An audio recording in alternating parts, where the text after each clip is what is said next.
Hi hello എല്ലാവർക്കും പുതിയൊരു വീഡിയോയിലേക്ക് സ്വാഗതം. നമ്മുടെ ബിഗ് ബോസ് കണ്ടസ്റ്റൻസ് ആയിട്ടുള്ള റോക്കിയും സിജോയും മറ്റേത് കണ്ടസ്റ്റൻസിനെ മറന്നു കഴിഞ്ഞാലും നമ്മൾ ആരും മറക്കാൻ ചാൻസ് ഇല്ല. അത്രയധികം നാടകീയ രംഗങ്ങൾ അവിടെ ഉണ്ടാക്കി തന്ന വ്യക്തികളാണ് ഇവരെന്ന് പറയുന്നത്.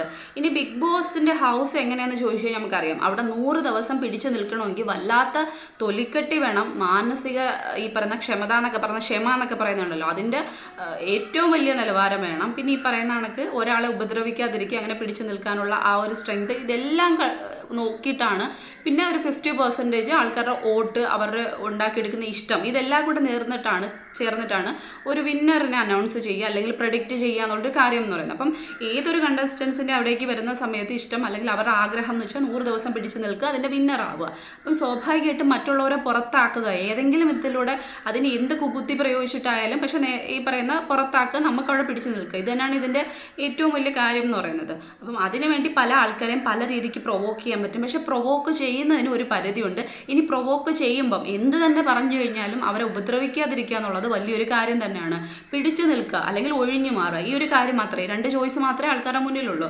ഇതിൽ നമുക്കറിയാവുന്ന കാര്യമാണ് സിജോ ഈ പറയുന്ന റോക്കിയെ പ്രൊവോക്ക് ചെയ്യാൻ ചെയ്തത്, അല്ലെങ്കിൽ ഒരുപാട് അങ്ങ് പ്രൊവോക്ക് ചെയ്ത് കണക്കായിരുന്നു. ആവശ്യമില്ലാതെ കയറി ചൊറിയുന്നത് പോലെ. അവൻ പലവട്ടം പറഞ്ഞിട്ടുണ്ടായിരുന്നു ഞാൻ അടിക്കുമെന്ന്. അപ്പോൾ അടിക്കൂല എന്നായിരുന്നു സിജോയുടെ വിശ്വാസം എന്ന് പറയുന്നത്. സ്വാഭാവികമായിട്ടും ഇത്രയും ക്യാമറാസ് അല്ലെന്നുണ്ടെങ്കിൽ ഇതേപോലെ കണ്ടുകൊണ്ടിരിക്കുന്നു, അല്ലെങ്കിൽ ഈ പറയുന്ന ആൾക്ക് ഇതിന് ആഴ്ചതോറും വന്നിട്ട് ഇതിൻ്റെയൊക്കെ കാര്യങ്ങൾ പറയുന്നുണ്ട്, അങ്ങനെ കുറേ കാര്യങ്ങളുണ്ട്. അപ്പോൾ എന്തെങ്കിലും വന്നു കഴിഞ്ഞാൽ പ്രശ്നമാവും, അതുകൊണ്ട് ഇവൻ എന്നെ ഉപദ്രവിക്കില്ല എന്നൊരു വല്ലാത്തൊരു ഓവർ കോൺഫിഡൻസുമായിട്ടാണ് സിജോ നിന്ന് പ്രൊവോക്ക് ചെയ്ത്. നമുക്കറിയാവുന്ന കാര്യമാണ്. ചില ആൾക്കാരെങ്കിലും ഉദ്ദേശിക്കുക അവനിട്ട് കൊടുക്കടാന്ന് ഉദ്ദേശിച്ച സമയം തന്നെ ഉണ്ടായത്. കാരണം അത്ര ലെവലിലാണ് പോയിക്കൊണ്ടിരുന്നത്. റോക്കി കൊടുക്കുകയും ചെയ്തു. റോക്കിനെ പുറത്താക്കി. സിജോ ആണെങ്കിൽ പിന്നെ ഹോസ്പിറ്റലൈസ്ഡ് ആവുന്നു, പിന്നെ സർജറി, പലതരത്തിലുള്ള പ്ലേറ്റുകളൊക്കെ വായിൽ ഫിക്സ് ചെയ്യുന്നു. അതൊക്കെ കേട്ട സമയത്ത് നമുക്ക് സ്വാഭാവികമായിട്ടും എത്ര വെറുത്തിരുന്നു അല്ലെങ്കിൽ അടി കിട്ടണമെന്ന് ആഗ്രഹിച്ചിരുന്നവർ പോലും പറഞ്ഞിട്ടുണ്ടായിരുന്നു അത് കൂടിപ്പോയി. കാരണം ഇത്രയധികമൊക്കെ ഒരു മനുഷ്യൻ സഹിക്കുക, കാരണം അത്രയും സ്ട്രെങ്തിലാണ് അയാൾ അടിച്ചതെന്ന് പറഞ്ഞു റോക്കി. പക്ഷേ ഇതിൽ നമുക്ക് ഉൾക്കൊള്ളാൻ പറ്റാത്ത കാര്യം എന്തെന്ന് ചോദിച്ചു കഴിഞ്ഞാൽ, സിജോ അവിടെ വെച്ച് പറഞ്ഞ കാര്യങ്ങൾ റോക്കിയോട് ക്ഷമിച്ചു. കാരണം ഇതൊരു ഗെയിമിൻ്റെ ഭാഗമാണ്. അപ്പം പ്രൊവോക്ക് ചെയ്യാൻ ശ്രമിച്ചു. എനിക്കത് ഈ പറയുന്ന കണക്ക് അയാൾക്കത് കഴിഞ്ഞില്ല, അയാൾ ഉപദ്രവിച്ചു, ഇങ്ങനത്തുള്ള കുറേ കാര്യങ്ങൾ നടന്നു. പക്ഷേ ഒരു ഗെയിമല്ലേ, എനിക്ക് ലീഗലി പോകാനൊന്നും താല്പര്യമില്ല എന്നൊക്കെ സിജോ പറഞ്ഞാണ് തിരിച്ചു വന്നതിന് ശേഷം. പക്ഷേ റോക്കി അവിടെ നിന്ന് ഇറങ്ങിയതിന് ശേഷം നമുക്കറിയാവുന്ന കാര്യമാണ്, ഒരു മായിക ലോകത്തിൽ ഭ്രമിച്ച് നിൽക്കുന്ന ഒരു വ്യക്തി, അല്ലെങ്കിൽ ഒരു കുഞ്ഞു കുട്ടി സംസാരിക്കുന്നത് പോലെയൊക്കെയാണ് ഇയാളോട് സംസാരിച്ചുകൊണ്ടിരുന്നത്. അവിടെ ഉണ്ടായിരുന്ന അയാളുടെ ബോട്ടിലൊക്കെ 10 ലക്ഷം രൂപയ്ക്ക് വിൽക്കാൻ വെച്ചിരിക്കുന്നു, അങ്ങനെ കുറേ കാര്യങ്ങൾ. പിന്നെ അയാളുടെ സംസാരമൊക്കെ അങ്ങ് സാധാരണ നിലയിൽ ആൾ സംസാരിക്കുന്നത് പോലെയല്ല, ഓവറായിട്ടുള്ള സംസാര രീതിയൊക്കെയാണ് നമ്മൾ കണ്ടുള്ളത്. അയാളുടെ വീഡിയോസൊക്കെ കാണുന്നവർക്ക് അറിയാവുന്ന കാര്യമാണ്. അപ്പം ഇങ്ങനെ കുറേ കാര്യങ്ങളുണ്ടായിരുന്നു. അതിനുശേഷം ഇത്രയും നാൾ, അതായത് ഈ ഒരു ബിഗ് ബോസിൻ്റെ വിന്നറിനെ പ്രഖ്യാപിച്ച് എത്രയോ സമയം കഴിഞ്ഞു.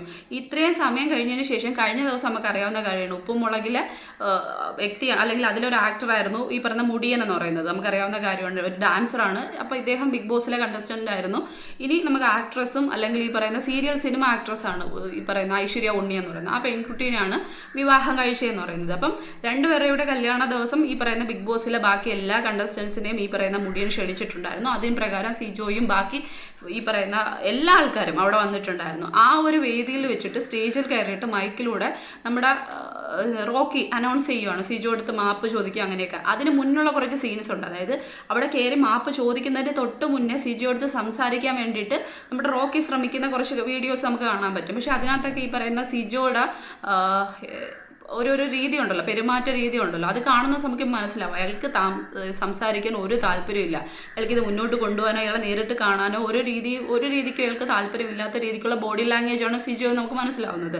പിന്നെ ഈ പറയുന്ന മാപ്പ് പറഞ്ഞു, പക്ഷെ അത് സ്വീകരിക്കാൻ വേണ്ടി സിജോ തയ്യാറാവുന്നില്ല. അപ്പം കുറേ ആൾക്കാർ വന്നിട്ട് പറയുകയാണ് അത് മോശമായിപ്പോയി എന്ന് കുറച്ച് പേരെങ്കിലും പറയുന്നുണ്ട്. കാരണം റോക്കി ഇത്രയും വലിയൊരു സ്റ്റേജിൽ വന്നിട്ട് ഇത്രയും അവിടെ ഉണ്ടായിരുന്ന ആൾക്കാരെ എല്ലാവരെയും മുന്നിൽ വെച്ചിട്ട് മാപ്പ് ചോദിക്കുന്ന സമയത്ത് അറ്റ്ലീസ്റ്റ് അതിനൊന്ന് ഈ പറയുന്ന ക്ഷമ കൊടുക്കായിരുന്നു, അങ്ങനെയുള്ള കുറച്ച് കാര്യങ്ങൾ പറയുന്നു. ഒന്നാമത്തെ കാര്യം എന്ന് പറയുന്നത്, ഒരു തെറ്റ് ചെയ്തു കഴിഞ്ഞാൽ അതിന് മാപ്പ് ചോദിക്കുക എന്നുള്ളത് അവരുടെ മര്യാദയാണ്, അതിനെ നമ്മൾ അംഗീകരിച്ചേ പറ്റൂ. പക്ഷേ ആ തെറ്റിന് അല്ലെങ്കിൽ അതിന് ഇരയാക്കപ്പെട്ട വ്യക്തി തീരുമാനിക്കണം ആ മാപ്പ് കൊടുക്കണമോ മാപ്പ് സ്വീകരിക്കണമോ എന്നുള്ള കാര്യം. അത് അയാളുടെ പേഴ്സണൽ ചോയ്സാണ്.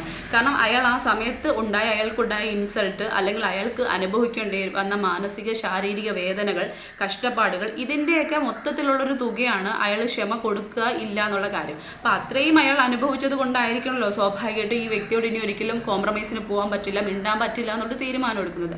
അതിനെ ചോദ്യം ചെയ്യാൻ നമ്മൾ ആരും ഈ പറയുന്ന ബാധ്യസ്ഥരായിട്ടുള്ള ആൾക്കാരല്ല, അല്ലെങ്കിൽ നമുക്ക് അതിനുള്ള ഒരു റൈറ്റ് ഇല്ല എന്നുള്ളതാണ് ഏറ്റവും വലിയ കാര്യം എന്ന് പറയുന്നത്.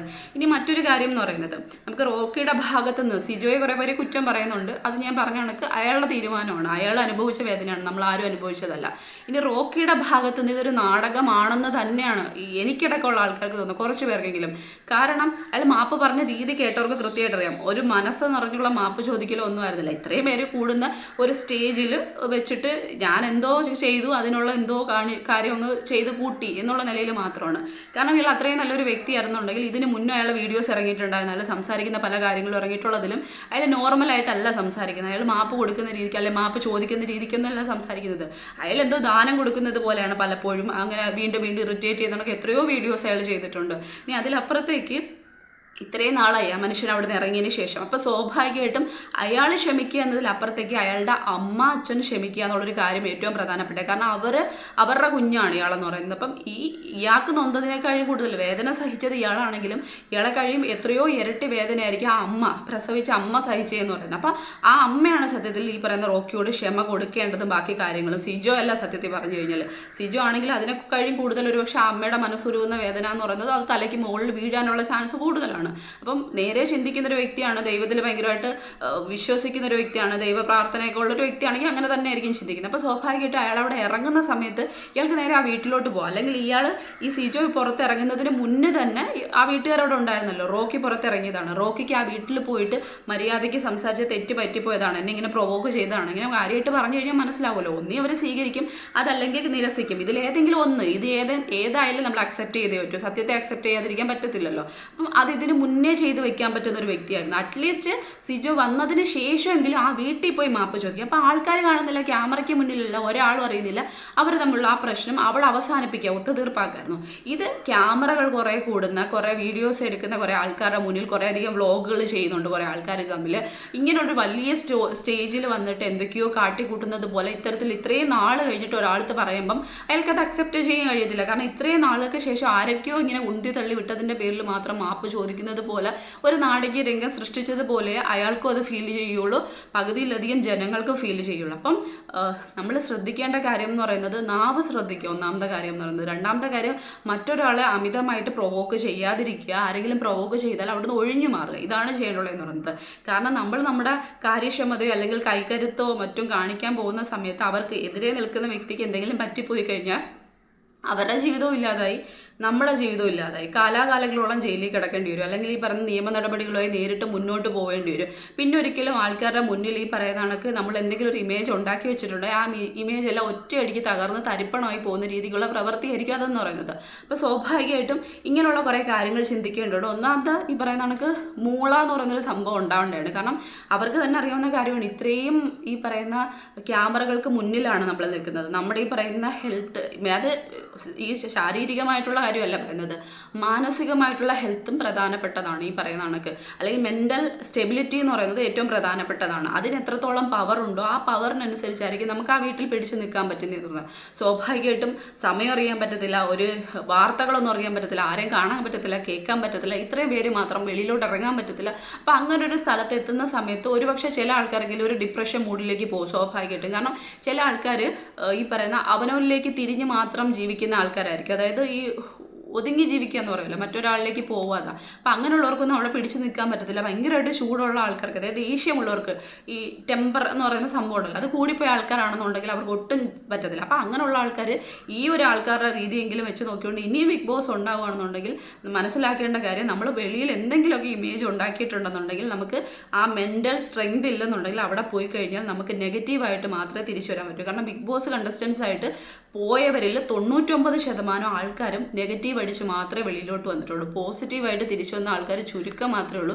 അതാരും ശ്രദ്ധിക്കാതെ അങ്ങ് പോയിട്ടുണ്ട്. അപ്പോൾ ഇങ്ങനെ കുറേ കാര്യങ്ങൾ നോക്കിയിട്ട് വേണം നമ്മൾ നാലാൾ കൂടുന്നിടത്ത് പെരുമാറാൻ അല്ലെങ്കിൽ പ്രവർത്തിക്കാൻ എന്നുള്ള കാര്യമാണ്. പിന്നെ ഈ പറയുന്ന കണക്ക് സിജോ ചിലപ്പോൾ ഇനി അങ്ങോട്ട് പോകുന്ന കാലത്തിൽ എന്തെങ്കിലും ഒരിക്കലും ക്ഷമിച്ചെന്നിരിക്കാം, ചിലപ്പോൾ ക്ഷമിച്ചില്ലെന്നിരിക്കാം. പക്ഷേ ക്ഷമിച്ചാലും ക്ഷമിച്ചില്ലെങ്കിലും റോക്കിയുടെ നാക്കൊന്ന് ശ്രദ്ധിക്കാം.